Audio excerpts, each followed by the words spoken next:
Hari ini bisa jadi kita itu antara muslim dengan muslim yang terus bertikai, yang di sini mengatakan Wahabi, yang di sini mengatakan Ahlul Bid'ah, terus-terusan. Di sini mengatakan keturunan Nabi, di sini mengatakan tidak keturunan Nabi, terus-terusan bertengkar. Siapa yang paling tertawa? Yang paling tertawa orang yang mengambil keuntungan ketika kita bertikai, sadar atau tidak sadar. There's a pathway to peace if you want it.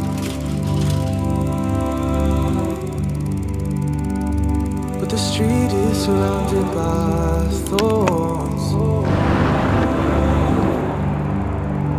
Oh, you'll see and smell roses you think you like. They're only there so you stray from the coast. Chance that I get when I'm spending so long, praying for guidance and hoping He opens my heart. Loving the faith, filling up, but I know it'll fall. For long, but I got it. Can't stop it. Won't slow up. Keep walking. We fall down real often. It's all good. Keep folding. Keep falling down. Yeah, every chance that I get when I stand in so low, praying for guidance and hoping He opens my heart. Loving the faith, filling up, but I know it'll fall. Hope it isn't for long. Yeah. Said I've been trying to get it right, so I'm steady praying in the night, and I'm staying focused on the prize.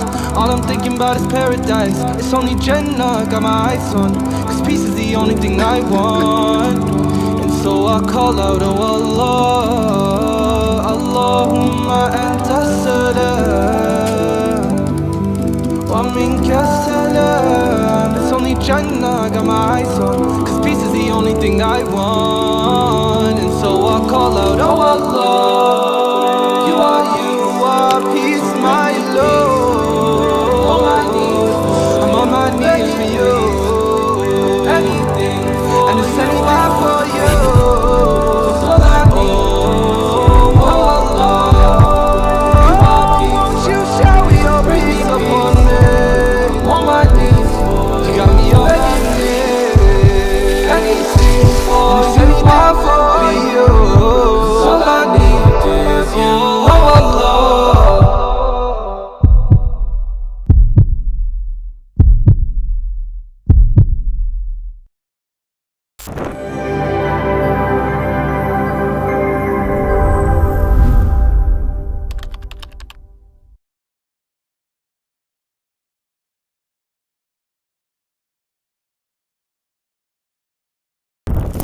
Bismillahirrahmanirrahim. Assalamualaikum warahmatullahi wabarakatuh.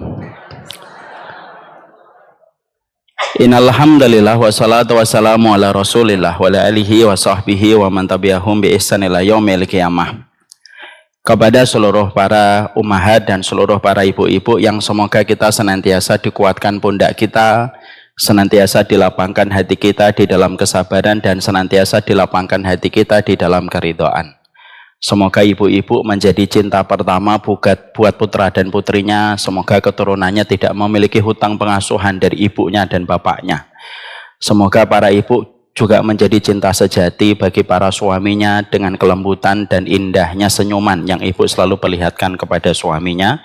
Dan semoga para ibu yang berkumpul merupakan ibu-ibu yang kelak dipanggil oleh 8 pintu surga karena keridhaan suami yang diberikan kepada masing-masing istrinya. Tentunya kita senantiasa bersyukur kepada Allah atas seluruh nikmat yang Allah berikan kepada kita, karena sesungguhnya ilmu merupakan kenikmatan yang besar. Ilmu itu mengubah yang tipis menjadi tebal, ilmu itu mengubah yang keruh menjadi bening, ilmu itu mengubah yang kotor menjadi bersih.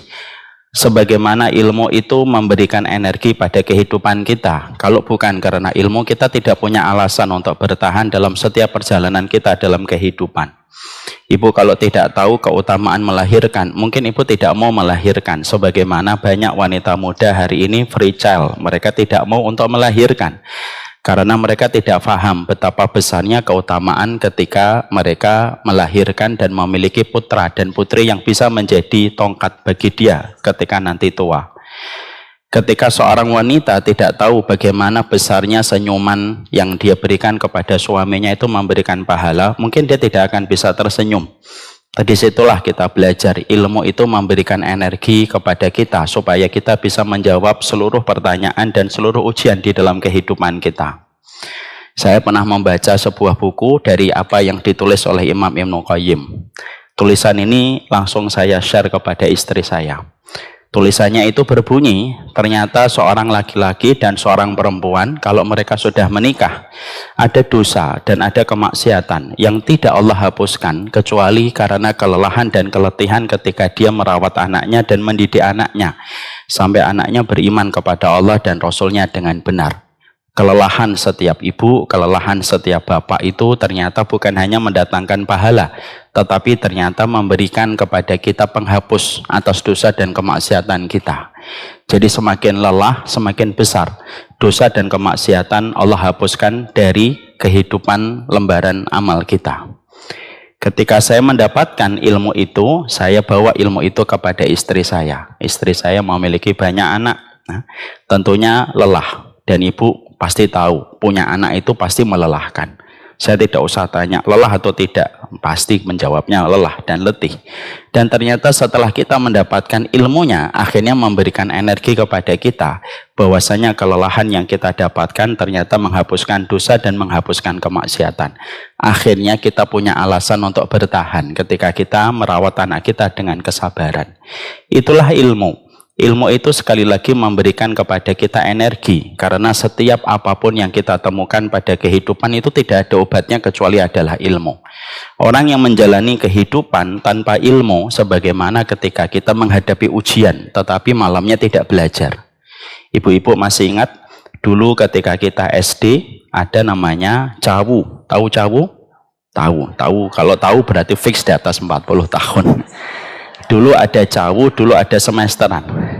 Ketika kita dulu ada ujian, ada cawu, ada semesteran, malamnya kita tidak belajar misalnya. Maka ketika kita pada waktu ujian, kita akan bingung bagaimana kita menjawab seluruh pertanyaan pada lembar ujian ketika kita sedang semesteran ataupun cawu. Ketika pembagian rapot kita gelisah. Kenapa? Karena kita tidak bisa menjawab pertanyaan disebabkan karena kita tidak belajar. Maaf ya. Kalaulah hanya semesteran, cawu saja, ternyata malamnya tidak belajar, membuat kita gelisah dan akhirnya kita bingung bagaimana menghadapi ujian dan pembagian rapot, apalagi ketika kita menghadapi kehidupan lalu kita tidak punya ilmu, lalu dengan apa kita bisa mendapatkan ketenangan. Semoga ilmu ini Allah tambahkan terus kepada kita, dan ilmu ini membentuk keberkahan pada apapun yang kita miliki, dan ilmu ini membentuk kebaikan dalam setiap poros kehidupan yang kita jalani. Semoga Allah tidak mengharamkan kita dari ilmu yang berkah yang bisa mengubah kita menjadi pribadi yang lebih baik. Amin insyaallah. Ibu-ibu, seluruh majelis taklim Kemang Pratama, kita pada kesempatan hari ini membicarakan tentang masalah ukhuwah, yaitu adalah masalah persaudaraan. Sebuah materi yang sebenarnya ini merupakan materi yang begitu indah dibicarakan tetapi begitu pahit dirasakan. Karena kalau sudah membicarakan tentang ukhuwah, semuanya sepakat ukhuwah itu indah. Tetapi terkadang indahnya masalah ukhuwah itu hanya sebatas di masjid. Tapi kalau sudah keluar dari masjid, biasanya kita tidak merasakan indahnya ukhuwah. Karena kenyataan yang kita dapatkan, ukhuwah itu pahit dirasakan di dalam kehidupan. Hari ini orang pintar itu semakin banyak, tetapi justru semangat permusuhannya semakin besar. Majelis taklim semakin berlimpah sebagaimana gorengan di pinggir jalan. Tetapi ternyata semakin banyaknya majelis taklim, ternyata semakin subur bagaimana permusuhan dan pertikaian di antara sesama muslim. Dan itu merupakan sebuah kenyataan yang hari ini kita hadapi, mau tidak mau, suka atau tidak suka, kita menghadapi sebuah krisis persaudaraan dalam kehidupan umat kaum muslimin. Kalau kita mau melokalisir, kita menjumpai bahwasanya ternyata tubuh umat hari ini khususnya di Indonesia terbagi menjadi dua kelompok besar. Yang pertama, kelompok yang begitu gampang membid'ahkan dan kelompok yang begitu gampang menyesatkan. Sehingga dengan apapun dia mengatakan sesat, dia mengatakan bid'ah, dia mengatakan syubhat, dan dia mengatakan tidak ada ilmunya kepada keluar kelompoknya. Sehingga akhirnya yang betul-betul mengikuti Nabi menurut mereka hanya mereka, yang paling paham ilmu menurut mereka ya cuma mereka. Dan akhirnya begitu banyak orang terluka ketika mereka gampang menyesatkan, ketika mereka gampang merendahkan dan mencela orang lain hanya karena tidak sama frekuensi ilmunya dengan apa yang mereka pelajari. Kelompok yang satunya adalah kelompok yang begitu gampang untuk mengatakan Wahabi kepada siapapun, terutama untuk mengkonter kelompok yang pertama. Sehingga akhirnya kalimat yang paling fasih mereka ucapkan adalah Wahabi. Dikit-dikit Wahabi, dikit-dikit Wahabi. Dan itu begitu kentara dan begitu nyata pada kehidupan kita. Di sono gampang membid'ahkan, di sana begitu mudah mengatakan Wahabi. Dan akhirnya yang di tengah itu terkadang bingung. Kita ini milih yang mana di antara dua pertentangan dan dua pertengkaran yang luar biasa yang dirasakan oleh umat hari ini. Apa yang terjadi, Ibu? Yang terjadi adalah banyak anak-anak muda hari ini mereka trauma dengan konten-konten agama. Ketika mereka menjumpai konten agama itu penuh dengan pertengkaran dan pertikaian sebagaimana politikus. Makanya menurut data resmi di sosial media itu pernah diberikan sebuah penelitian bahwasanya ternyata anak muda ada dua konten yang selalu mereka skip kalau mereka melihat sosial media. Ini nyata, cek aja di Google. Dua konten itu apa yang mereka selalu skip? Pertama, konten politik itu mereka selalu skip. Karena mereka tahu bahwasanya politik itu tidak ada lawan abadi, tidak ada musuh abadi. Yang ada hanyalah kepentingan. Kok Ibu jawabnya serempak gitu? Korban ya. Itu yang pertama. Yang kedua, konten yang tidak pernah mereka lirik adalah konten yang berbau agama. Kenapa? Karena mereka betul-betul begitu gelisah melihat pertikaian dan permusuhan. Pertikaian ini belum selesai, sudah ditambah pertikaian ini. Permusuhan ini sudah ada, belum selesai, ditambah lagi permusuhan ini. Sehingga mereka yang hidupnya sudah berat, kondisi ekonomi juga sudah semakin berat, ditambah lagi mencari pekerjaan yang nyaman juga tidak gampang untuk mereka, ditambah lagi pertikaian, membuat mereka semakin jauh dari konten agama. Makanya akhirnya yang paling laku dan paling viral dan trending antara anak muda itu apa? Yaitu konten stand up comedy. Kenapa? Stand up comedy itu mampu untuk menghibur mereka dari ruwetnya perjalanan hidup. Dan ini menjadi sebuah keprihatinan kita bahwasanya ternyata masalah ukhuwah yang berada pada kondisi stadium 4, kalau boleh kita mengibaratkan dengan bahasa cancer, ini harusnya menjadi perhatian besar dari kita. Bahwasanya ukhuwah itu bukan masalah sepele, tetapi ukhuwah itu masalah besar. Dan tentunya harus mendapatkan perhatian besar dari kita, supaya ukhuwah itu bukan hanya manis ketika kita membicarakan di majelis ilmu, tapi betul-betul manis yang kita rasakan dalam kehidupan kita sehari-hari di luar masjid. Kita pun merasakan indahnya ukhuwah, dan itu yang menjadi harapan kita. Makanya kita juga harus paham, kenapa kita harus membicarakan ukhuwah.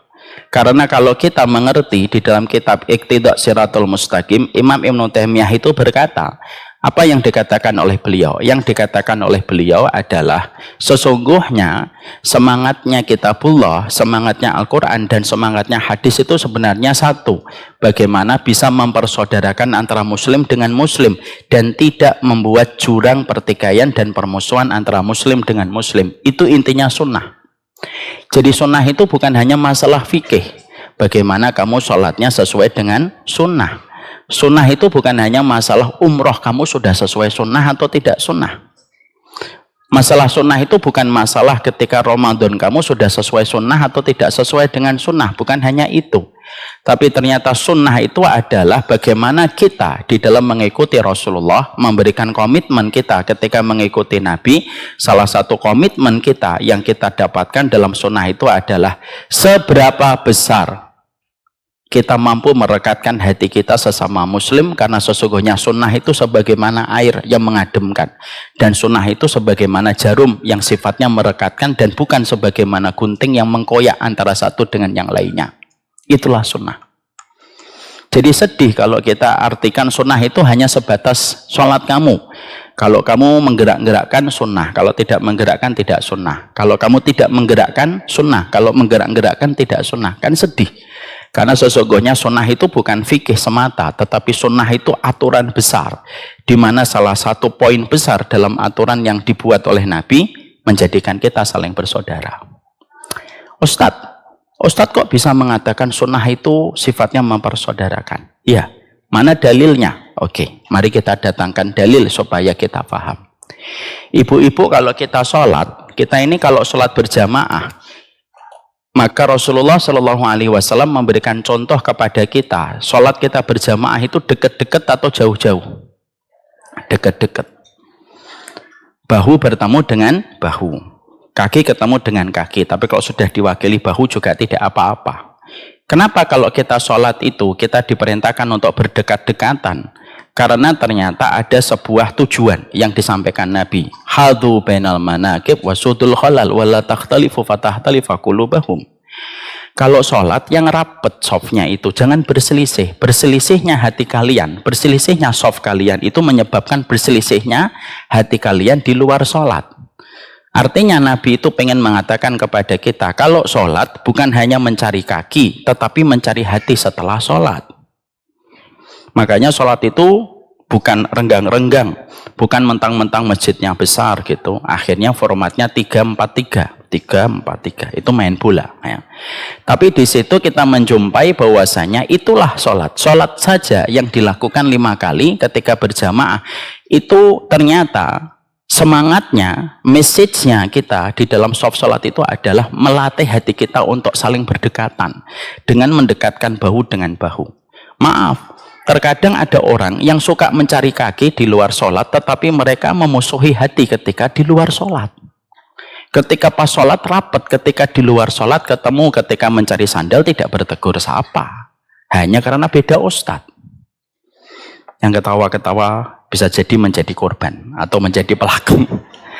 Maka sesungguhnya terkadang kita tidak paham. Loh, ternyata urusan sholat kita rapat saja itu ternyata tujuannya itu apa? Melatih kita supaya kita saling bersaudara. Ketika kita diperintahkan, mangkana yu'minu billahi wal yaumil akhir falyakul khaira aw liyasmut. Barang siapa yang beriman kepada Allah dan hari akhir, hendaklah dia ngomong yang baik. Kalau tidak bisa ngomong yang baik, diam. Kenapa kita diperintahkan ngomong yang baik? Supaya omongan kita tidak menyakiti saudara kita. Maka diamlah kalau memang tidak bisa ngomong yang baik. Kenapa perintah sunnah itu disampaikan Nabi? Supaya ada hati yang terjaga di balik setiap kata yang dikontrol. Kenapa kita diperintahkan untuk memuliakan tetangga kita? Supaya tidak menyakiti. Kenapa kita kalau diperintahkan ketika kita masak, ini kan urusan ibu-ibu masak. Ketika ibu-ibu masak, lalu masakannya adalah masakan daging, maka salah satu di antara perintahnya Nabi, fa'aksir marokoh. Kalau kamu masak daging, perbanyaklah kuahnya. Kenapa kita diperintahkan memperbanyak kuah ketika memasak daging? Supaya tetangga kita tidak tersakiti dengan bau, tetapi tidak mendapatkan masakan yang kita buat. Makanya diperbanyak kuahnya. Lalu ibu berbagi dengan tetangganya. Bukan hanya kuahnya ya, tapi dagingnya juga. Jangan sampai masak mie rebus, ketok-ketok tetangga. Ya mbak, ini ada kuah. Kuah apa? Kuah mie rebus. Leminya mana? Kata Rasulullah perbanyak kuah. Enggak gitu juga. Tapi ternyata sampai urusan sunnah itu masuk sampai urusan dapur kita. Ternyata dapur kita pun diatur sunnah. Supaya dapurmu itu tidak nyakitin tetanggamu. Coba bu. Pernah ibu dapatin ajaran agama sedetail ini yang mengatur tentang persaudaraan? Nggak ada. Kalau urusan dapurmu, ya kata para ulama, kalau urusan dapurmu saja diberikan oleh Allah sebuah syariat lewat lisan Rasulullah supaya dapurmu itu tidak menyakiti tetanggamu dan tidak menyakiti orang lain, apalagi di tempat, apalagi dalam perkara ibadah-ibadah yang lain. Itu merujuk kepada kita sebuah arti orang yang paham sunnah itu simple, orang yang tidak menyakiti tetangganya dan tidak menyakiti saudaranya. Makanya kita bu, sampai urusan kita ngobrol saja kan diatur dalam sunnah supaya kita tidak menyakiti. Ibu misalkan ketemu 3 orang, ibu salah satunya, ibu tidak boleh berbisik-bisik kepada salah satunya. Pak saya mau ngomong Pak. Terus yang satunya bingung, nggak diajak, pura-pura scrolling gitu. Akhirnya dia keluar dari pembicaraan itu, dia terluka hatinya. Bagaimana ada dua teman saya berbisik-bisik di depan saya tidak diajak untuk berbisik-bisik itu. Walaupun mungkin konten pembicaraan dan bisikan itu tidak mengenai kepada beliau. Tapi akhirnya dia merasa tersakiti ketika tidak diajak berbisik-bisik. Makanya ibu kalau bertiga, kalau berbisik-bisik jangan sama dua, tiga. Bareng-bareng. Kalau sudah tiga ngapain bisik-bisik, ngomong aja. Ya udah ngobrol aja, supaya ketika kita di dalam kondisi kita bersaudara itu tercipta tidak saling menyakiti ketika kita tahu aturannya. Ibu paham nggak? Sampai urusan berbisik-bisik diatur. Sampai ketika kita urusan, misalkan kita datang, ibu tahu kalau ibu menjadi ibu menjadi doif. Ibu kalau menjadi tamu, misalkan datang ke rumah saya, yang alhamdulillah belum pernah datang ke rumah saya ini. Semoga Allah mengampuni dosa-dosanya murid-murid. Maka ketika ibu datang ke rumah saya, lalu istri saya menyajikan, misalkan menyajikan pisang goreng. Maka di dalam sunnah itu diatur dalam satu riwayat yang sahih, kalau ngambil makanan jangan langsung ambil dua. Loh ini benar. Ibu jangan tahu, ini benar, hadisnya ada. Kenapa kita tidak boleh mengambil langsung dua? Karena ketika langsung ngambil dua, tersakiti temannya ibu. Waduh, pisang gorengnya 3, dia ngambil 2. Tinggal 1. Sehingga kata Nabi ketika kamu datang bertamu, lalu disuguhkan oleh sahibul baitnya korma, jangan ngambil korma dalam 1 tangkapan, kata Rasulullah. Itu bukan hanya urusan syariat, tapi ada sebuah message, ada sebuah pesan. Kenapa kita tidak boleh mengambil dan mencomot makanan langsung 2? Itu bukan masalah angka 1 dan 2, bukan. Tapi message-nya itu apa? Jangan nyakitin temanmu ketika sama-sama bertamu. Itu menjaga ukhuwah. Makanya ketika ibu datang bertamu kepada orang, ibu kalau datang bertamu itu kan gimana sikap kita kalau bertamu? Kalau sikap kita bertamu itu jangan langsung di depan pintu sahibul bait, agak sedikit miring ke kanan. Dalam hadis riwayat Muslim. Kenapa kok agak sedikit ke kanan? Supaya ketika kamu mengetuk, lalu ketika dibuka pintunya, kamu tidak langsung melihat aurat rumahnya. Karena rumah itu aurat. Terutama yang mengikuti konsep private life. Apa itu? Kehidupan yang private. Dia nggak suka kalau rumahnya itu dilihat sama orang lain. Makanya kalau ibu ngetok pintu, agak ke kanan. Ketika dibuka krek, ibu tidak melihat aurat di dalam rumahnya. Karena ada orang yang tidak nyaman ketika aurat di dalam rumahnya kelihatan sama orang. Kenapa urusan posisi ngetok pintu diatur? Supaya tidak nyakitin orang. Paham di sini? Ya, makanya kalau ibu ngetuk pintu, kalau nggak dibukakan, sudah, jangan malah melihat ke jendelanya. Piye toh ini? Ini yang ketawa-ketawa ini pelaku ini. Habis ini sholat 2 rakaat, Bu. Jadi jangan malah melihat ke dalam gini. Bahkan di dalam satu riwayat diterangkan oleh Nabi, kalau kamu ngelihat ada seorang tamu mengintip rumahmu, culek matanya. Ini jangan betul-betul diculek ya, tapi ini sebuah peringatan. Jangan terus kemudian ibu biarkan kukunya 2 gitu. Loh kok nggak dipotong, Bu, untuk nyulek, Ustaz? Jangan. Tapi di situ merupakan kepada kita bahwasanya indahnya persaudaraan itu semacam itu. Supaya kita paham sunnah yang begitu indah yang kita ambil dari Nabi itu bukan menjadikan alasan kita untuk saling bermusuhan. Boleh tidak cocok, tapi nggak boleh menyakiti. Boleh tidak suka, tapi nggak boleh kita menghujat. Ibu nggak suka sama ustadz, nggak apa-apa, nggak semua ustadz harus ibu sayang kok. Tapi ketika ibu tidak suka, terus kemudian ibu menghujat, itu sudah namanya merusak masalah ukhuwah. Dan itulah yang menjadikan kita akhirnya paham. Hari ini majelis ilmu itu di mana-mana, sebagaimana jamur di musim hujan, sebagaimana gorengan di pinggir jalan. Tapi ternyata semakin banyak majelis ilmu, semakin susah persaudaraan. Ya atau tidak? Iya. Sehingga akhirnya yang menjadikan kita memahami apa yang dikatakan oleh Imam Ibnu Taimiyah. Ternyata masalah yang paling berat di dalam kita mengikuti sunnah itu bukan masalah sholatnya. Yang paling berat ketika kita mengikuti sunnah itu bukan meninggalkan upacara tahun baru. Yang paling berat ketika mengikuti sunnah itu apa? Menjaga persaudaraan kepada sesama muslim. Karena iman itu merupakan mahar bagi kita untuk saling mencintai di antara orang yang beriman. Makanya didasarkan kepada filosof makna yang kita miliki sebagai muslim. Kenapa kita dinamakan muslim? Al-muslimu man salimal muslimuna min lisanihi wa yadihi. Dalam hadis riwayat Muslim dikatakan muslim itu karena dia bisa mendatangkan keselamatan untuk saudaranya muslim dengan lisannya dan tangannya. Karena itulah sunnah. Makanya Nabi ketika ditanya, ya Rasulullah, inna fulana tudkaru min kasrati salatiha wa siyamiha wa sadaqatiha wa tu'ti jaruha. Aina hiya ya Rasulullah? Finnar. Ya Rasulullah, inna fulana tudkaru min qillati salatiha wa siyamiha wa sadaqatiha wa lam tu'ti jaruha. Aina hiya ya Rasulullah? Fil jannah. Makanya Nabi itu simpel dan sederhana menerangkan kepada kita bahwasanya ketika Nabi ditanya, ya Rasulullah, aku punya 2 kenalan perempuan. Yang satu banyak sholatnya, banyak puasanya, banyak sodakohnya. Religiusnya itu tebel. Dan dia disebutkan apa? 3, sholat, puasa, dan sedekah. Disebutkan apa? Min kasroh. Kasroh itu seringnya dia melakukan perkara itu. Cuma 1 kekurangannya baginda Nabi. Apa kekurangannya? Tu'dhi jaruha. Dia menyakiti tetangganya. Padahal orang itu berkata tetangganya tidak menyebutkan muslim atau kafir. Hanya mengatakan dia menyakiti tetangganya.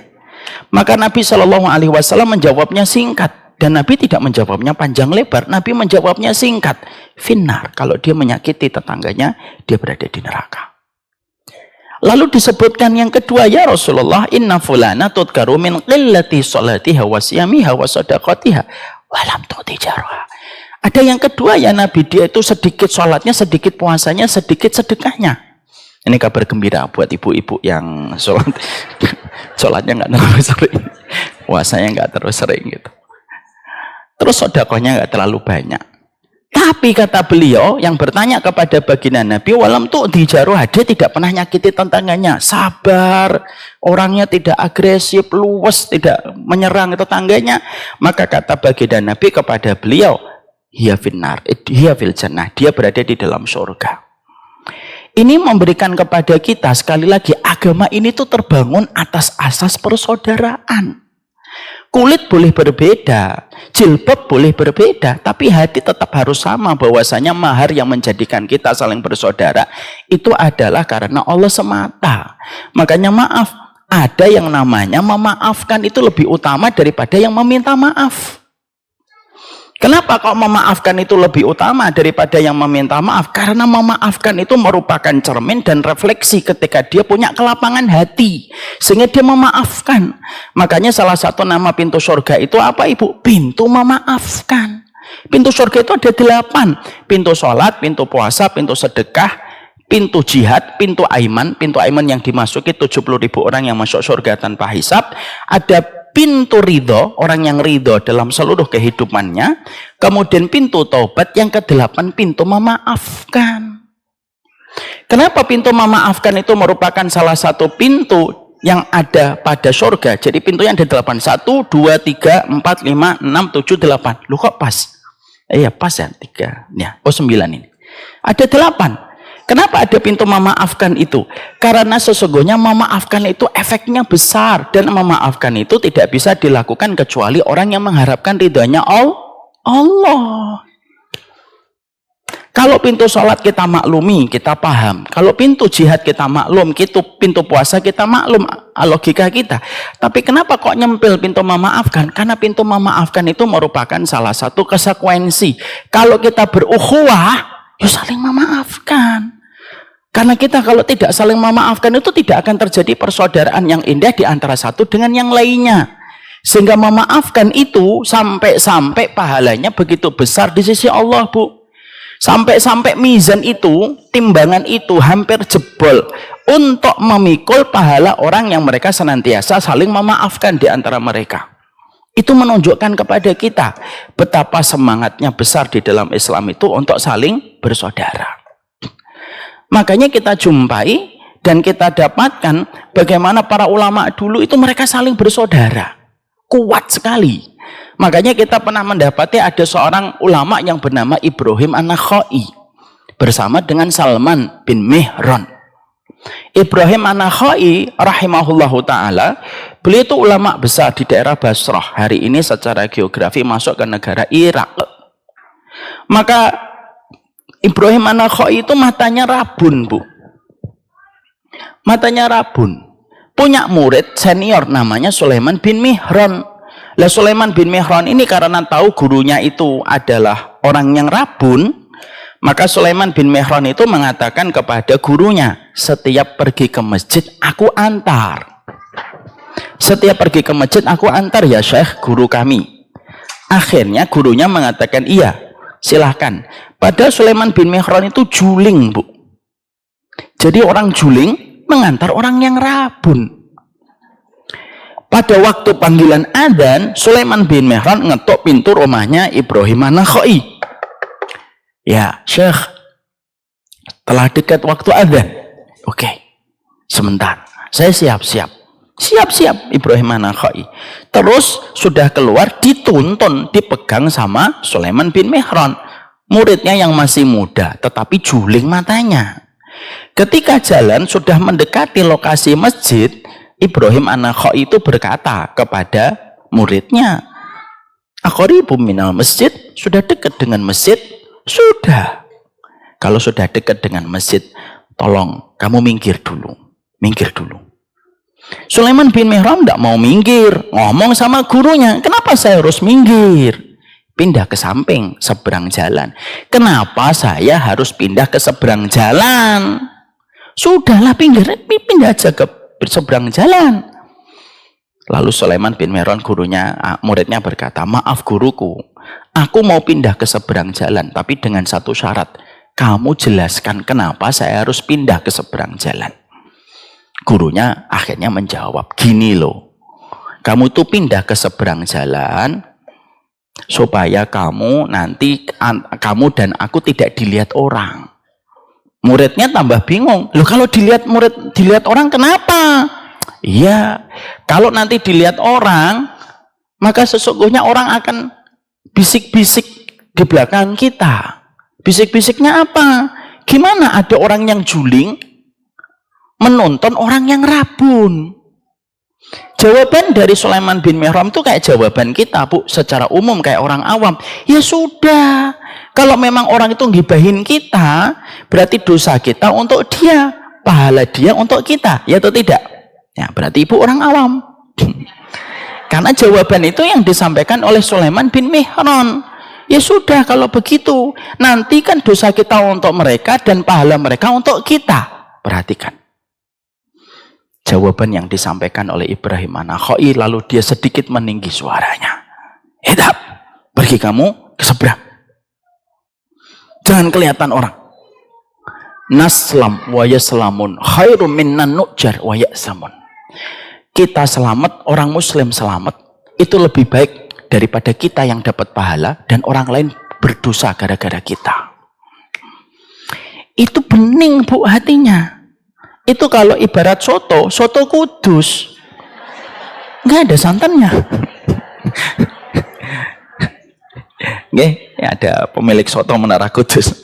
Maka sesungguhnya sotonya itu bening, Bu. Hatinya itu jadi bening. Kenapa? Karena sesungguhnya sunnah itu yang menjadikan seseorang itu harusnya bening ketika melihat segala sesuatu yang terjadi. Makanya baginda Nabi Shallallahu Alaihi Wasallam itu tidak pernah menghujat orang. Nabi Muhammad itu tidak pernah mencela siapapun. Bahkan Nabi Muhammad itu tidak pernah bentak-bentak orang. Karena Nabi Muhammad itu betul-betul memberikan contoh terbaik pada kehidupan umatnya. Sesungguhnya sunnah itu merupakan rumah yang besar, yang nyaman bagi setiap orang. Sunnah itu bukan rumah hanya untuk kamu. Lalu saya tidak bisa berhak untuk masuk ke dalam rumah itu. Sunnah itu bukan hanya untuk kamu, lalu saya tidak bisa masuk kepada rumah itu. Bukan. Sunnah itu rumah yang besar bagi umatnya Rasulullah yang memiliki komitmen untuk mengikuti Rasulullah. Walaupun terkadang ada perbedaan-perbedaan yang terjadi di antara mereka dalam masalah khilaf, dalam masalah fikih, tetapi mereka tetap saling mencintai. Itulah yang disebut dengan sunnah. Sehingga akhirnya ketika kita memahami bahwasanya semangatnya Al-Quran dan semangatnya hadis itu adalah mempersaudarakan, maka kita akhirnya paham orang yang memiliki komitmen untuk bersaudara berarti dia telah mengambil estafet sunnah. Dan siapapun yang mereka memiliki semangat permusuhan dan pertikaian lalu menarik diri mereka dari kerumunan karena merasa lebih baik dan merasa lebih berilmu daripada yang lain, berarti dia telah menanggalkan satu persatu baju sunnah yang sebenarnya bukan itu yang diajarkan Nabi dalam kehidupan kita. Begitu. Nabi itu tidak pernah marah-marah, Bu. Dan Nabi tidak pernah menyesat-nyesatkan. Pernah ada seorang yang datang kepada baginda Nabi. Ketika ada seseorang datang, Arab Badui, Bu. Coba kita ambil sebuah contoh. Ada dua contoh. Ya. Satu, Nabi itu pernah didatangi Arab Badui yang sudah tua. Arab Badui ini tiba-tiba ngomong sama baginda Nabi, ya Rasulullah, inni waqa'tu baina imra'ati fi nahari Ramadan. Saya baru saja mencampuri istriku di siang hari bulan Ramadan. Mencampuri istri di siang hari bulan Ramadan itu dosa besar atau dosa kecil? Dosa besar. Tapi apakah Nabi langsung marah-marah dan mengatakan, kamu ini menyelisih sunnah, kamu ini sahabat, mau ditahan gitu loh sampai maghrib? Enggak. Nabi tidak menggunakan kalimat itu, Bu. Padahal Nabi kalau ngomong kayak gitu berat atau tidak berat? Berat. Tapi Nabi tidak memilih diksi itu. Nabi memilih diksi yang sifatnya itu mempersaudarakan. Apa yang dikatakan Nabi? Kamu ngapain? Waqa'tu baina imra'ati fi nahari Ramadan. Saya mencampuri istri saya di siang hari bulan Ramadan, ya Rasulullah. Nabi langsung berkata, anta suma sahraini mutajabi'ain. Ya sudah, puasa 2 bulan berturut-turut ya. Loh, Arab Badui itu tidak mencoba berikhtiar dulu, ngelakuin dulu, langsung jawab, Bu. Lauti ku anha ya Rasulullah. Saya tidak kuat ya Nabi. Mau 1 bulan aja jebol kok 2 bulan gitu. Ternyata Nabi itu nggak langsung marah. Nabi langsung berkata, kamu ini jawab aja. Amalkan dulu. Nanti kalau nggak kuat baru datang ke sini. Nabi tidak ngomong itu. Nabi berkata, ya sudah. Kalau tidak siap, tidak kuat 2 bulan berturut-turut, ya sudah. Bebaskan budak. Kata dia, saya orang miskin ya Rasulullah. Bagaimana saya membebaskan budak? Coba Bu, 2 opsi sudah dikasih. Nggak bisa. Nggak bisa ya Rasulullah. Dikasih yang ketiga, ya sudah kalau begitu. Kamu memberikan makanan kepada orang miskin, 60 orang miskin kamu kasih makanan dan pakaian untuk mereka. Ya Rasulullah, saya ini termasuk yang miskin.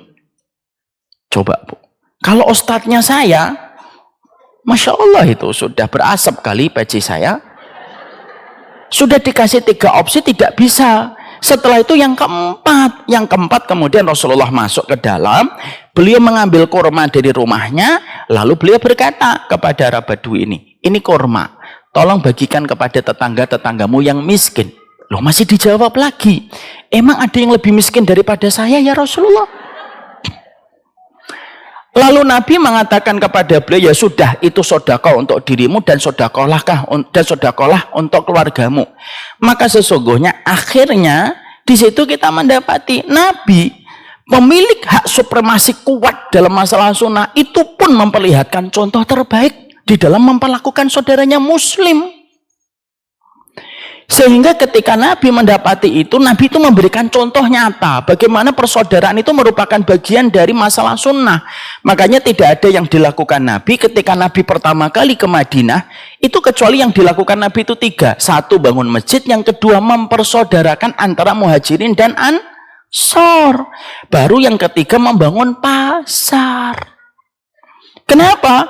Karena persaudaraan itu merupakan karena persaudaraan itu merupakan persoalan akidah primer pada kehidupan kaum muslimin.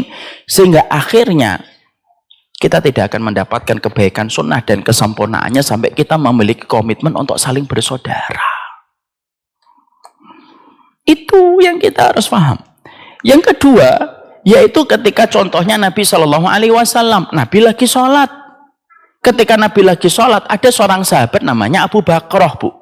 Lah, Abu Bakrah itu belum sampai ke masjid, sudah mendapati para sahabat yang di Masjid Nabawi sudah pada ruku. Lalu Abu Bakrah tahu kalau kita mengetahui rukuknya imam berarti mengetahui 1 rakaat. Dia mengetahui, wah sudah rukuk tapi belum sampai ke masjid. Dia masih di luar masjid. Langsung dia rukuk di luar masjid. Allahu Akbar. Lalu jalan. Dia lalu jalan, Bu. Kisahnya ada dalam riwayat Muslim. Lalu dia jalan gitu sampai masuk ke Masjid Nabawi. Dan ketika sampai di Masjid Nabawi, langsung ikut sholat bersama dengan para sahabat yang lainnya. Selepas sholat, diberitahu oleh malaikat ke telinga Rasulullah. Muhammad, Rasulullah, ada sahabatmu namanya Abu Bakrah. Masa dia rukuk sebelum masuk masjid supaya tidak ketinggalan 1 rakaat. Perhatikan caranya Nabi, perhatikan Bu dialognya Nabi. Supaya ibu itu bisa membandingkan Rasulullah itu kalau dakwah itu kayak apa. Supaya jangan sampai kita itu gampang termakan dengan kata-kata. Ya Rasulullah sebagai pemilik supremasi sunnah itu mengatakan apa kepada sahabat itu? Nabi itu langsung mengatakan, Abu Bakrah, kamu tadi yang rukuk ya? Enggak. Nabi menjaga namanya. Nabi berkata, siapa di antara kalian tadi yang ketika belum sampai masjid sudah rukuk lalu berjalan menuju shaf? Para sahabat yang di depan celingak, enggak ada, Bu. Ternyata Abu Bakrah berkata, saya ya Rasulullah.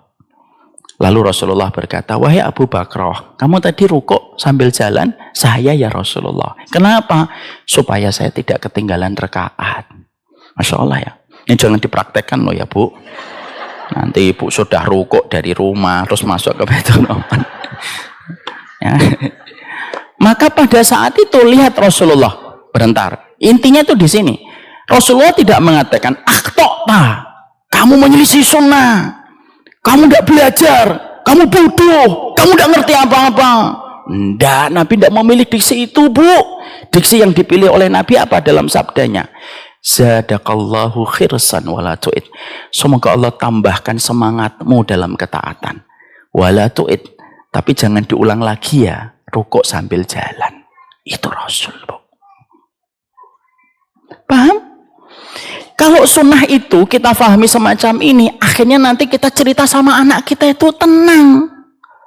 Tapi kalau kita bertengkar terus hanya karena beda ustadz kita bertengkar, lalu akhirnya saling menghujat, saling mencela, tidak ada habisnya. Apa yang kita wariskan untuk anak-anak kita? Makanya semenjak kecil anak-anak saya itu saya perkenalkan gitu, bagaimana cara dia memahami perbedaan, karena ini juga termasuk salah satu ukhuwah. Contohnya bahasa Am Ja'far saya katakan, nanti kalau sholat subuh, kalau Abi dulu sholat subuh ketika pandemi tidak pakai kunut, kalau nanti sholat di Baitur Rahman kadang-kadang pakai kunut. Kunut itu dari siapa, Abi? Kok bisa beda? Ini dari Imam Syafi'i. Imam Syafi'i itu begini dalilnya. Kalau Imam Ahmad begini, Imam Malik begini, sampaikan. Berarti yang kunut tidak salah, yang tidak kunut pun tidak salah. Akhirnya anak kita pun juga mengerti bagaimana memahami itu. Ketika saya ajak anak-anak ke Uzbekistan, ke tempatnya Imam Bukhari di Bukhara, itu kalau ibu ke Uzbekistan, itu madhabnya itu Hanafi. Hanafi itu di sana, Bu, kalau ada waladhdallin tidak ada yang mengucapkan amin. Sebelum sholat subuh saya ngomong, Basam nanti kalau sholat jangan amin ya nak. Kenapa Bi nggak bisa amin? Karena di sini madhabnya Imam Abu Hanifah. Kalau madhabnya Imam Abu Hanifah nak tidak ada amin. Nanti kalau kamu amin, nanti malah justru agak sendiri dengan yang lainnya. Ya gitu. Malah ketika sholat saya lupa, dia lupa. Saya dua-duanya ngomong waladhdallin amin gitu sama anak saya. Ya lupa, kebiasaan. Malah dia protes setelah sholat, katanya nggak ngucap amin gitu. Tapi itulah yang dinamakan dengan persaudaraan, itulah yang dinamakan dengan ukhuwah. Sehingga semangatnya yang dibawa oleh Nabi itu semangatnya bagaimana kita mempersaudarakan di antara kita, bukan menjadikan kita saling bermusuhan. Kita ini sama-sama beriman, sama-sama sujud kepada Allah, sama-sama kita haji, sama-sama kita rukuk, sama-sama kita bersedekah. Kok hanya karena beda 1-2 perkara ketika kita mendapati dalam masalah fikih lalu kita melestarikan permusuhan dan pertikaian di antara kita? Pertanyaannya adalah, Dari mana sunnah itu kita dapatkan kalau akhirnya belajar untuk memusuhi? Sehingga akhirnya inilah yang menjadikan kita paham, Bu. Ketika kita akhirnya memahami bahwasanya sunnah itu bukan hanya masalah fikih kamu sholat dalam sunnah, bukan hanya masalah umroh kamu yang sesuai sunnah, tapi termasuk di antara komitmen kita mengikuti sunnah adalah bagaimana menjadikan kita tetap saling bersaudara. Akhirnya kita paham, kalau hati kita banyak memusuhi orang, berarti ada yang kurang bersih dari apa yang kita pelajari. Pertanyaannya, Ustadz, kenapa banyak orang yang ngaji tetapi begitu fasih mereka bermusuhan? Kenapa ada orang yang dulunya ketika nggak ngaji rukun sama kita, tapi setelah ngaji malah nggak rukun sama kita? Kadang-kadang kita memiliki pertanyaan itu. Ternyata pertanyaan itu sudah dijawab oleh Imam Al-Ghazali. Di dalam kitabnya Ihya Ulumuddin yang ditahqiq oleh Syekh Jamaluddin Al-Qasimi, Imam Al-Ghazali itu memiliki jawaban bagus banget, Bu. Apa yang beliau sampaikan? Ilmu dan sunnah itu kayak air hujan. Ilmu dan sunnah itu kayak air hujan. Dianya tawar. Dia tawar, Bu. Tapi kalau sudah mendarat ke permukaan bumi, dari tawarnya air hujan itu tergantung akar pohon mana yang menyerapnya. Kalau yang menyerapnya akar pohon kaktus, maka air yang tadi asalnya hambar menjadi pahit lagi menyakitkan setiap orang yang lewat. Tapi kalau yang menyerapnya itu akar pohon kurma, maka air hujan yang tawar itu akhirnya berubah manis dan daunnya itu memberikan keteduhan bagi setiap orang yang lewat. Kata beliau, banyak orang yang belajar sunnah tapi tidak mengkondisikan tempatnya untuk bersih lebih dulu sebelum mempelajari ilmu. Akhirnya apa? Ilmu jatuh di tempat cawan yang kotor, akhirnya kotor ilmunya. Disebabkan tempatnya yang sudah terlanjur kotor. Itulah kenapa tazkiyatun nafas itu menjadi salah satu materi yang tidak lepas dari kehidupan kita ketika kita mempelajari kehidupan iman dan kehidupan sunnah. Setelah kita paham bahwasanya kehidupan kita, bahwasanya sunnah itu adalah konsep kita untuk saling bersaudara di antara sesama muslim, kita harus paham, Bu. Siapa yang paling tidak suka kalau kita ini bersaudara? Antara majelis taklim Kemang 1, Kemang 2, Kemang 3, Kemang 5. Kalaulah kita susah bersaudara, siapa yang paling mengambil keuntungan dan paling tidak suka ketika seorang muslim itu saling bermusuhan? Satu, Bu. Saya akan jelaskan ada 2 saja di antara 5. Maka yang paling mengambil keuntungan ketika kaum muslimin dan kaum muslimin itu saling bertikai dan bertentangan terus menerus, itu yang paling mengambil keuntungan itu siapa? Orang yang memiliki agenda tersembunyi untuk menghancurkan Islam. Itu paling tidak suka melihat kaum muslimin itu saling rukun dan damai satu dengan yang lainnya. Makanya akhirnya apa? Narasi-narasi itu selalu dibuat supaya terus terjadinya permusuhan dan pertikaian di antara kaum muslim dengan muslim yang lainnya. Mana dalil tentang perkataan Ustadz? Oke, dalilnya ada di dalam kitabnya Imam Ibnu Katsir, Al-Bidayah wan Nihayah.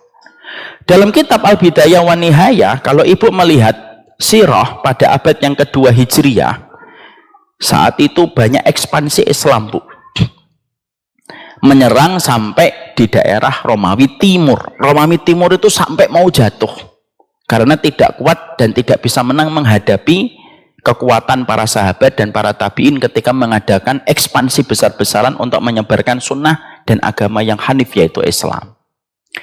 Romawi Timur ketika mau hancur, tiba-tiba terjadilah sebuah fitnah. Apa fitnahnya? Terjadilah pertikaian, Bu, antara Abdul Malik Marwan dengan Abdullah bin Zubair. Pertikaian itu terjadi di antara mereka dan menyedot banyak energi. Ketika kaum muslimin yang asalnya mengadakan ekspansi untuk merontokkan kekuatan Romawi, lalu terjadi pertikaian dan permusuhan internal di antara mereka, maka akhirnya ekspansi itu terhenti. Karena apa? Konflik internal. Ketika terjadi konflik internal, para komandan-komandan militer Romawi Timur datang kepada Kaisar Romawi Timur. Siapa nama Kaisar Romawi Timur? Julistianus As-Tsani namanya. Julistianus yang kedua.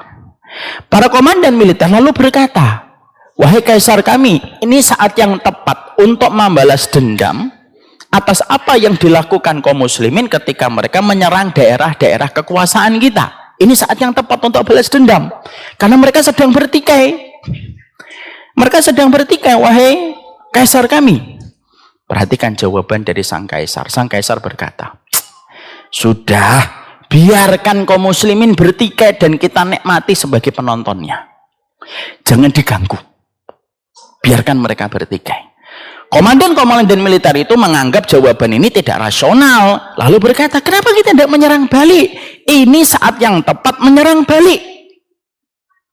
Lalu Julistianus yang kedua itu berkata, saya akan berikan jawabannya besok.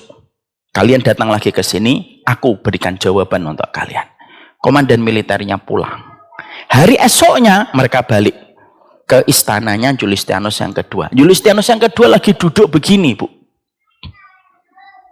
Di depannya ada kandang. Di dalam kandang itu ada anjing dua. Lalu para komandan militer disuruh berdiri semua.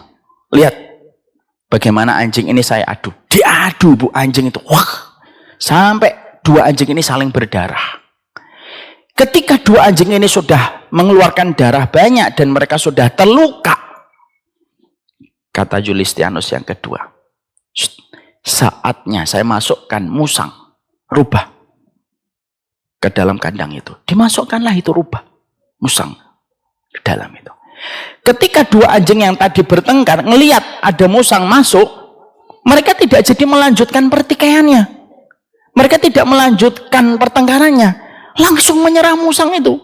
Dan musang itu dalam waktu yang tidak lama mati. Disitulah Julistianus yang kedua berkata, dan perkataannya ini dicatat sama Imam Ibnu Katsir. Apa perkataannya? Itulah kita. Kalau kita ikut-ikutan terhadap pertikaian yang terjadi di antara muslim dengan muslim, biarkan mereka bertikai, biarkan mereka bermusuhan, kita yang menjadi penontonnya. Karena apa? Selama mereka bertikai, mereka tidak akan pernah punya kekuatan untuk menegakkan keadilan versi mereka. Coba, Bu. Hari ini bisa jadi kita itu antara muslim dengan muslim yang terus bertikai, yang di sini mengatakan Wahabi, yang di sini mengatakan Ahlul Bid'ah, terus-terusan. Di sini mengatakan keturunan Nabi, di sini mengatakan tidak keturunan Nabi, terus-terusan bertengkar. Siapa yang paling tertawa? Yang paling tertawa orang yang mengambil keuntungan ketika kita bertikai. Sadar atau tidak sadar. Dan itu sudah terjadi pada abad yang kedua. Ratusan tahun sebelum kita lahir hari ini. Akhirnya ketika kita dalam kondisi semacam ini, Bu, bukan hanya orang-orang yang benci sama Islam yang mereka mengambil keuntungan. Yang kedua yang kita juga dapatkan itu apa? Orang-orang muslimnya itu akhirnya pekerjaan besarnya itu tidak terselesaikan, Bu. Padahal umat hari ini tuh memiliki PR yang begitu banyak. Dan PR ini tidak akan selesai ketika kita saling bertikai dan kita saling bermusuhan di antara satu dengan yang lainnya. Ketika ukhuwah itu tidak terjadi dan tidak terjalin di antara kita. Akhirnya apa yang terjadi? Orang yang terlibat judi online, perzinahan, PR-PR umat yang hari ini banyak sekali kita harus selesaikan. Itu akhirnya tidak terselesaikan. Kenapa? Sibuknya kita dengan seluruh pertikaian dan permusuhan yang ada di antara sesama muslim dengan muslim yang lainnya. Ibu, saya mungkin pernah sampaikan di sini, tapi tidak ada salahnya saya sampaikan ulang. Saya itu pernah sekitar 4 tahun yang lalu atau 5 tahun yang lalu, malam-malam, Bu, habis taraweh di Masjid Baitur Rahman, saya keluar sebentar sama istri saya. Yuk keluar sebentar, setengah jam lah. Kadang-kadang kita memang harus keluar gitu. Anak-anak kita tinggal sebentar gitu, setengah jam. Ya, new escape untuk membuat kita dapat energi kembali. Saya ngomong, ayo kita makan yuk warmindo di daerah Pekayon. Ibu pasti tahu, di depan Pekayon, di depan Naga itu kan ada warung mie, ya kan? Nah, saya dulu ke situ. Ketika saya lagi makan, istri saya lagi makan mie, Saat itu ada pengamen, Bu. Seluruh badannya bertato. Seluruh badannya bertato. Dan dia ngamennya itu dengan tangan. Gitu. Saya ketika melihat beliau itu langsung pingin banget untuk memanggil beliau. Gitu. Saya bilang, Mas ini Mas. Gitu. Istri saya asalnya tidak setuju. Apa sih dipanggil? Saya bilang, saya menggunakan hak prerogatif saya. Kali itu aja. Beliaunya datang. Terus saya ngobrol sama dia. Sholat nggak Mas? Sholat Pak. Ini yakin? Iya Pak, sholat saya Pak. Gitu. Saya iseng-iseng nanya, sholat maghrib berapa rakaat? 5 rakaat Pak. Ya udah wassalam itu udah. Wassalam, sholat maghrib 5 rakaat. Sholat isya saya nggak akan tanya, apalagi sholat taraweh. Saya khawatir saya yang kejang-kejang nanti. Gitu. Nah saya panggil, saya niatnya mau ngasih uang. Maaf ya Bu, mungkin kita memiliki perbedaan. Saya tuh kalau sama pengamen tetap ngasih. Walaupun saya mengambil pendapat bahwasanya musik itu haram, pendapat saya. Tapi kenapa pengamen itu tetap saya kasih? Ada 3 alasan. 1, saya tidak mau memaksakan hukum saya dengan hukum pengamen. Saya tidak mau memaksakan ukuran sepatu saya dengan ukuran sepatunya pengamen. Bagi saya yang sudah belajar, paham hukum. Tapi pengamen itu nggak bisa saya paksakan ilmunya kayak saya. Itu yang pertama. Yang kedua, bisa jadi pengamen itu, memilih ngamen itu merupakan opsi yang paling terakhir dari semua opsi pahit yang pernah dia dapatkan. Pernah disuruh begal, pernah diajak jadi komplotan pencuri. Tapi semua opsi itu ditolak dan akhirnya menjadi pengamen. Yang ketiga, saya berharap uang yang saya berikan kepadanya bisa menjadi berkah dan menjadikan ada kebaikan untuk dia dan untuk saya. Saya tanya kan, wah namanya siapa Mas? Disebutkanlah namanya Bu. Disebutkan namanya dan namanya bagus banget. Namanya keren lah, nama-nama kayak orang Eropa gitu. Saya nggak mau nyebutkan namanya karena saya belum minta izin ke saya ini.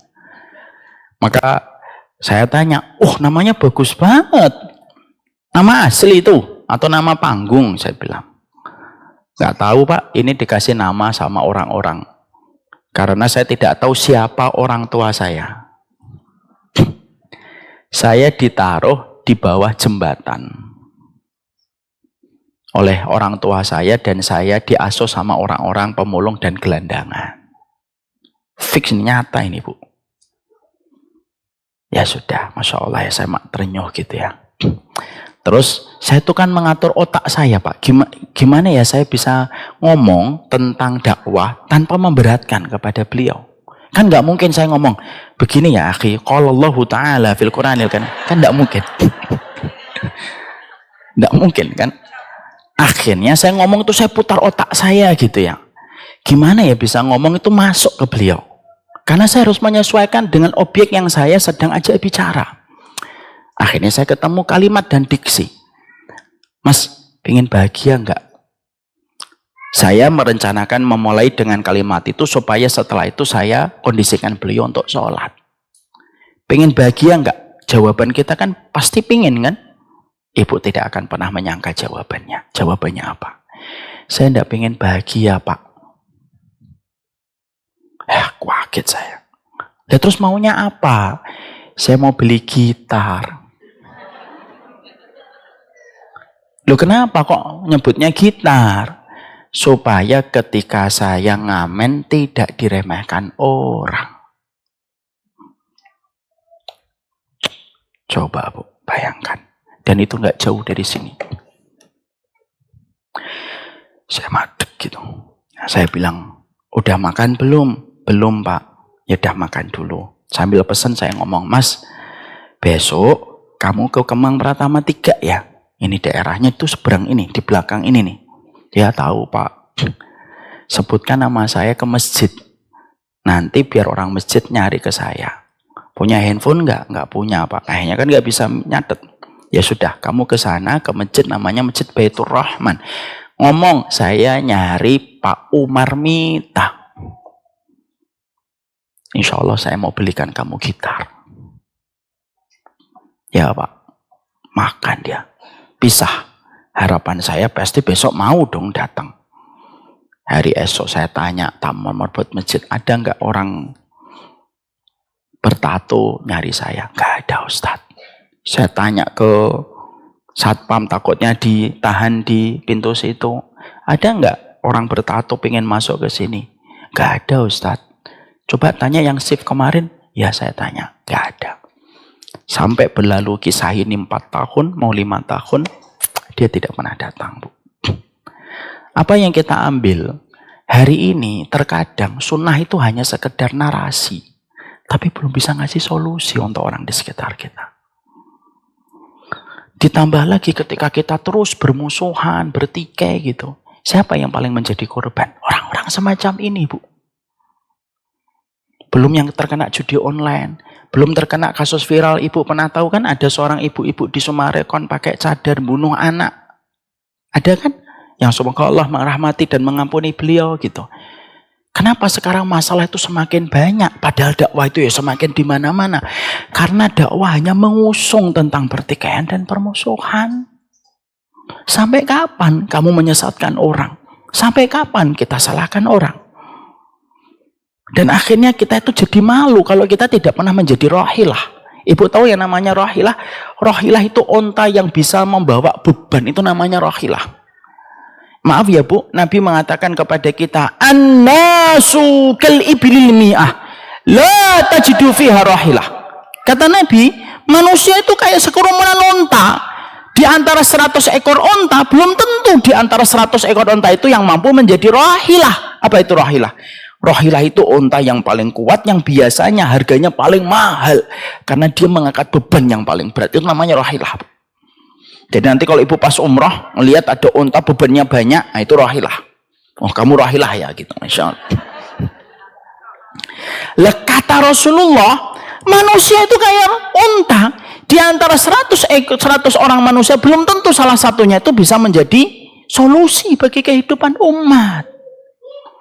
Makanya akhirnya kalau kita terus saling bertikai, saling membangun eksklusivisme di dalam kehidupan kita ngaji, lalu akhirnya tidak mau kalau bukan ustadznya yang dini, maunya hanya ustadznya saja, dan terus kita dalam kondisi semacam itu.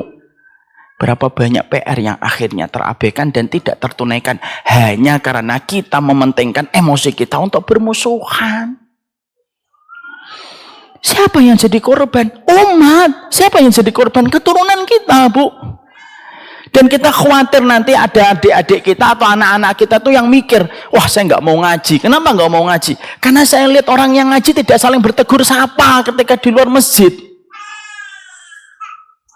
Itu kan sedih jadinya. Anak-anak itu kan kayak kaset kosong, melihat apa yang dilihat. Children see, children do. Ya apa yang dia lihat itulah yang akan mereka kerjakan. Nah kalau kita selaku orang tua tidak saling bersaudara di dalam masjid, membangun persaudaraan, membangun pertemanan dan kekeluargaan yang baik di antara kita dan jamaah-jamaah kita, anak kita tidak akan pernah mendapatkan role model terbaik di dalam persaudaraan. Dan kita yang akan kelabakan ketika amat ini tidak paham bagaimana konsep berukhuwah yang benar. Itu yang pertama. Yang kedua, siapa yang paling bernafsu untuk menjadikan kita bermusuhan? Setan, Bu. Mana dalilnya Ustaz? Dalam hadis riwayat Muslim, inna syaitana qad ya'isa ayyabuduhul musalluna fi jaziratil Arab walakin fi tahrishi bainahum. Nabi itu pernah berkata dan bersabda dengan sabdanya yang indah, setan itu sudah berputus asa untuk menjadikan patung kembali disembah di Mekah. Tapi setan tidak pernah berputus asa untuk menjadikan kaum muslimin itu saling bertikai dan bermusuhan. Makanya selalu saya tegur diri saya sendiri. Jangan menjadi setan dalam bentuk manusia. Karena persaudaraan inilah yang akan akhirnya menyebabkan banyaknya hal-hal kontraproduktif dalam kehidupan kita. Makanya dosa besar itu biasanya itu berkaitan tentang saudara kita yang tersakiti. Dosa besar itu biasanya berkaitan tentang saudara kita yang hanya terambil. Makanya Nabi itu pernah tawaf. Nabi ketika pernah tawaf gitu, Nabi sambil melihat Ka'bah itu, Nabi itu langsung tiba-tiba berdiri begini dan berkata, Inna hurmatal mu'min a'dham min hurmatika ya Ka'bah. Lu sambil jalan itu Nabi, Ngelihat Ka'bah. Nabi ketika ngelihat Ka'bah sembari tawaf, Nabi itu sampai berkata, wahai Ka'bah, kehormatan dirimu lebih rendah daripada kehormatan satu orang beriman. Padahal kita paham, Bu, kehormatan Ka'bah. Yang ketika kita umrah pertama kali melihat Ka'bah meneteskan air mata. Ketika kita pertama kali langsung jatuh terpuruk kalau sudah di depan Ka'bah. Ternyata seagung itu Ka'bah. Di depan lisan Nabi mengatakan, kehormatan seorang mukmin itu lebih tinggi daripada kehormatan satu Ka'bah. Itu menunjukkan kepada kita itulah arti dan mahalnya sebuah ukhuwah di dalam kehidupan umat. Merasa benar itu wajib, tapi menyalahkan setiap pendapat yang tidak sama dengan pendapat kita, itu salah. Makanya itu yang menjadi sebuah keprihatinan kita. Sehingga akhirnya setan itu yang paling seneng.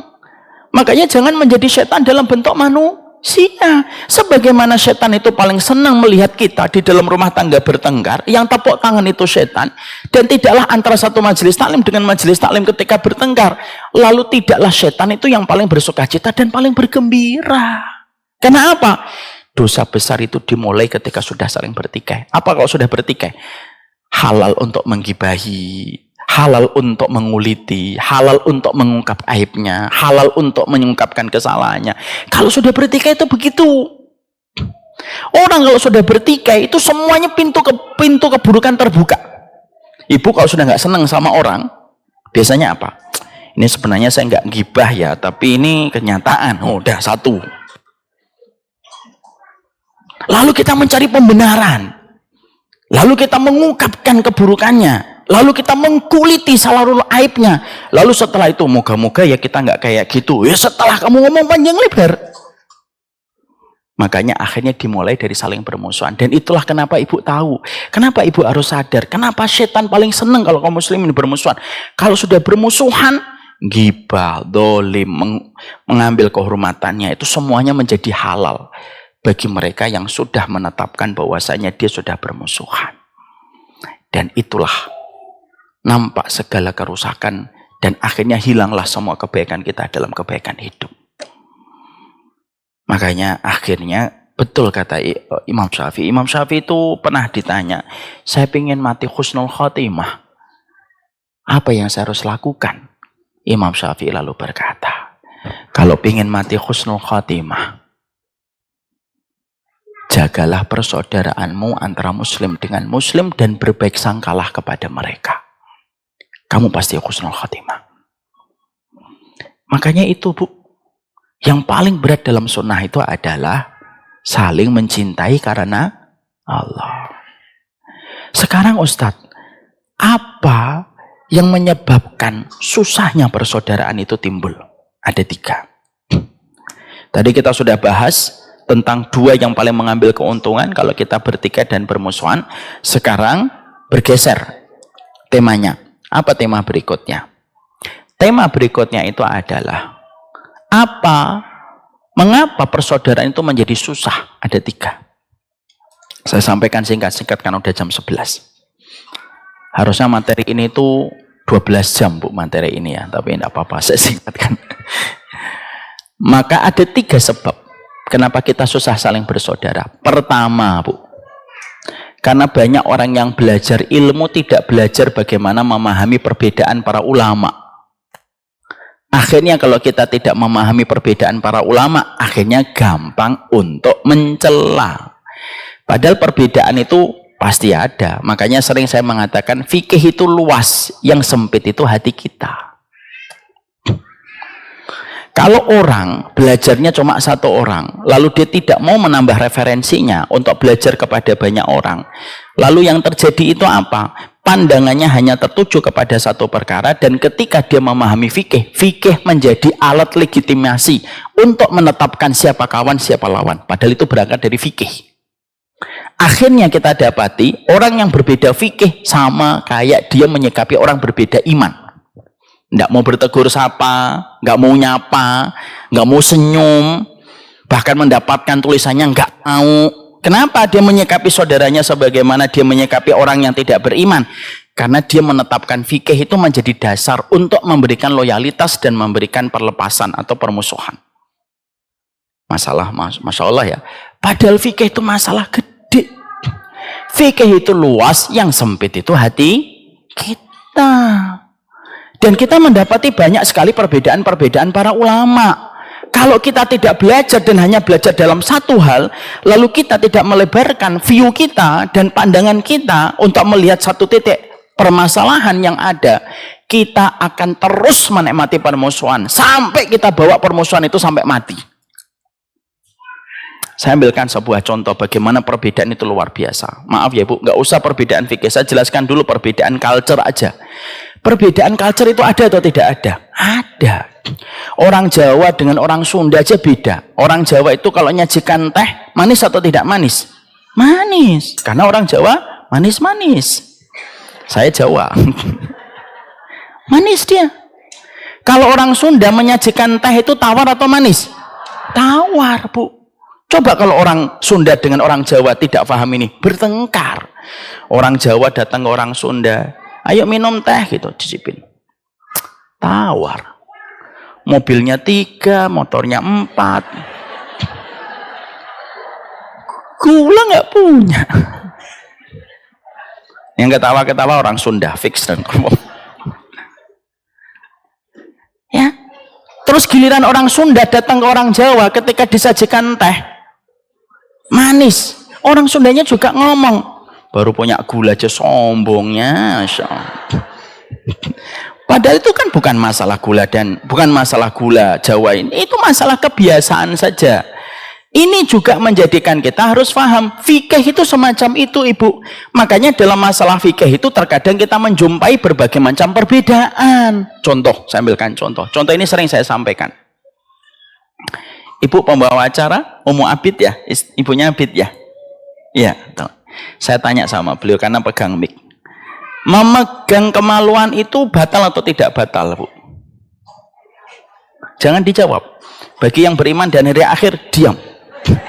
Yang saya tanya Ummu Abid. Kenapa? Lihat situasinya apa? Oh gitu. Enggak, memegang kemaluan doang itu batal atau tidak batal? Enggak batal. Beliau mengatakan memegang kemaluan tidak batal. Semua dengar ya?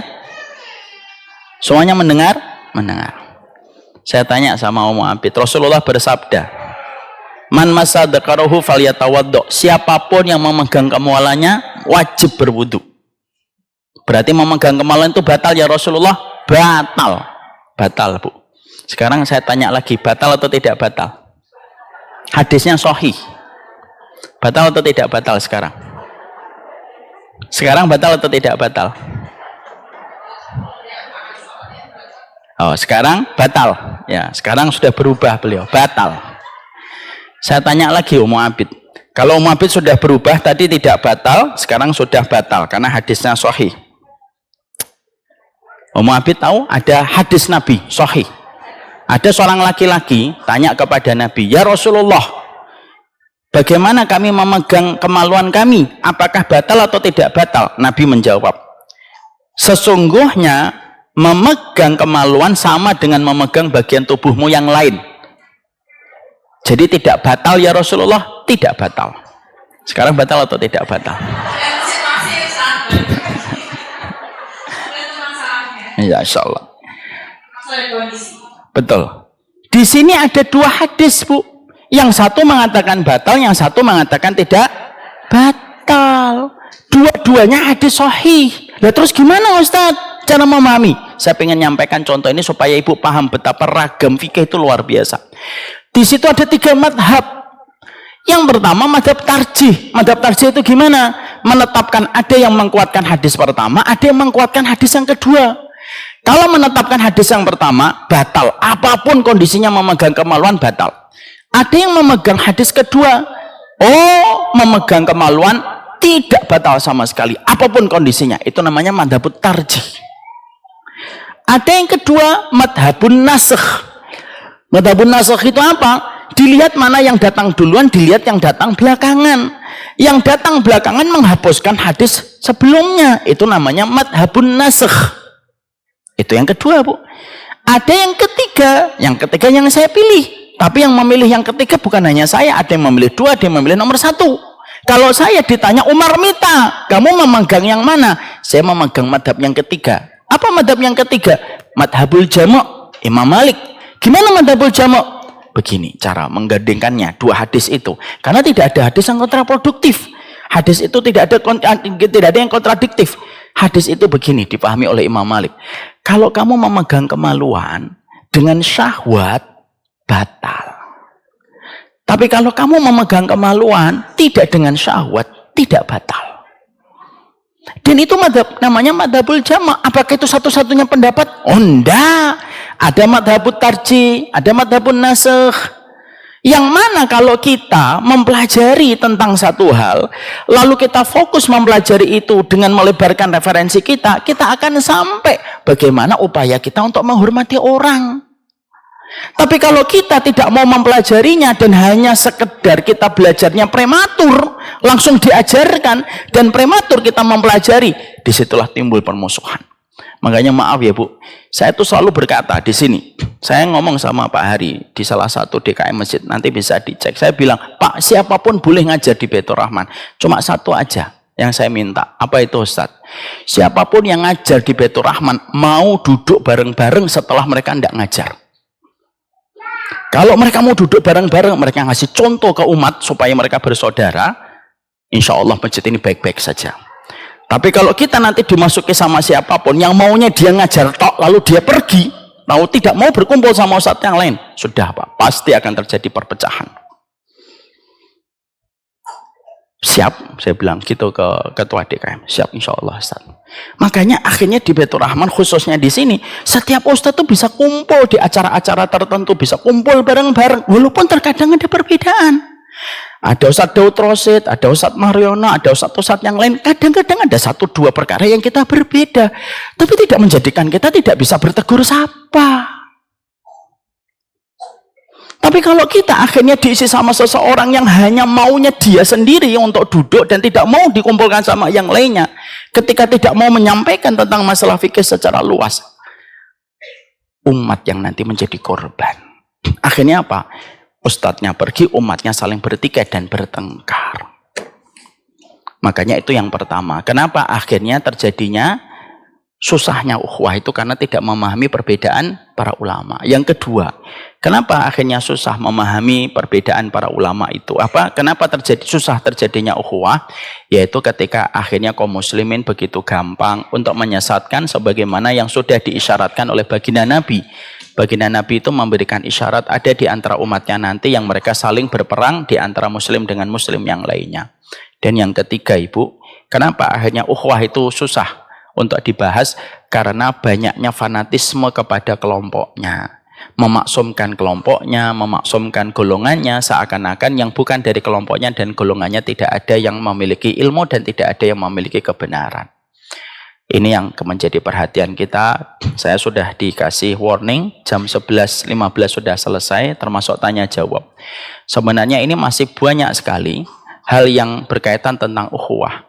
Tapi setidaknya saya menyampaikan poin-poin penting supaya kita mengerti, supaya kita memahami betapa persaudaraan itu menjadi sebuah hajat dan kebutuhan besar kita sebagai seorang muslim.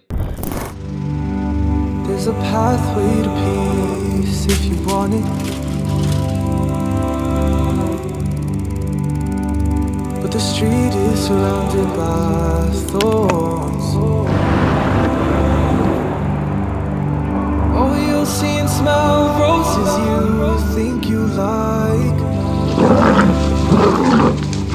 They're only there so you stray from the coast.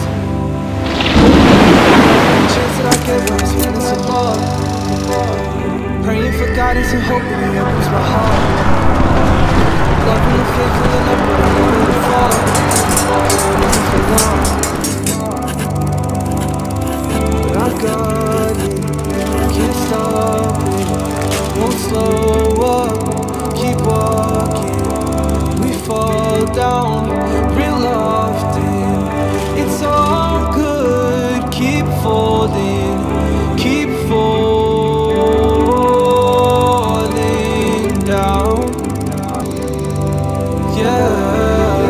Every chance that I get when I stand in some love.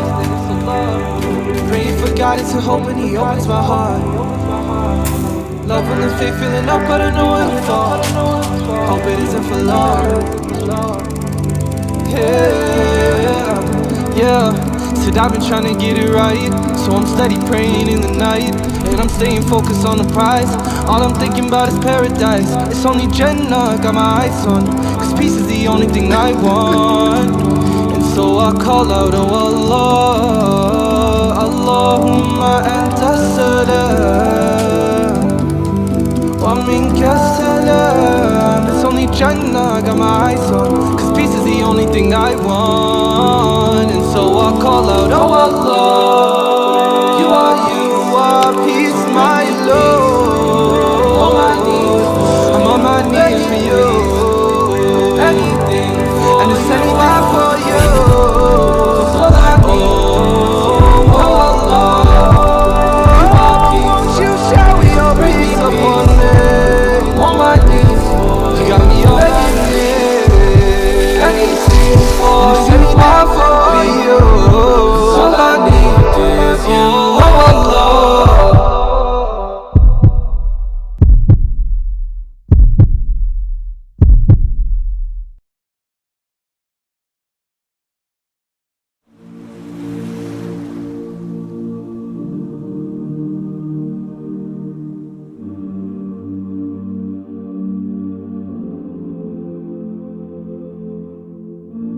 I've been holding for so long,